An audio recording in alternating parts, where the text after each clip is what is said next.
Do you want to create a dark and lovely background with watercolors and pencils? Of course you do!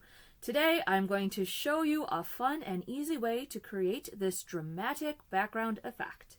And if you're new here, I'm Lisa Marie. Welcome to my art studio. I've been a professional artist for over a decade, have a master's degree in art history, and I love sharing different art techniques. Alright, let's jump in with circles! To create this effect, start with watercolor pens and draw lots of circles. The colors I'm using today are dark blue, dark brown, red, light tan, and yellow. I'm going to apply all of these colors into the background in circles. First, I put down blue in some areas and red in others. Layer circles of dark brown over both of them.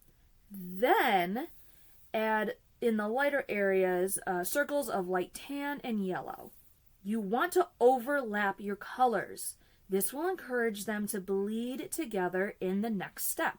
And you might be wondering why I'm putting the colors down in circles. And the answer is texture. When these circles bleed together, they will create a fantastic, almost bumpy texture. This will create a strong sense of movement in the background. And if you're curious, the watercolor pens I'm using today are Hippie Crafter watercolor pens, and the paper is a Hoo mixed media paper. I'll put their direct links in the video description if you want to add them to your art studio. After you are done adding the watercolor paint, it's time to add water. Usually, I say don't go too crazy with water because then you can't control the flow of the pigment and where it will bleed. But we can sort of ignore that rule with this technique. We want a good amount of water to encourage color bleeding and blending. I like adding water with a water pen so I can control how much goes on the paper. And with that fine tip, I can get in dynamic negative spaces. Next, we need to wait for the water to dry. Okay, after the paper is thoroughly dry, it's time for colored pencils. And they're going to be in the same colors as the watercolors. So dark blue, the darker the better, dark red, light tan, and yellow. An ochre yellow would work really best here too.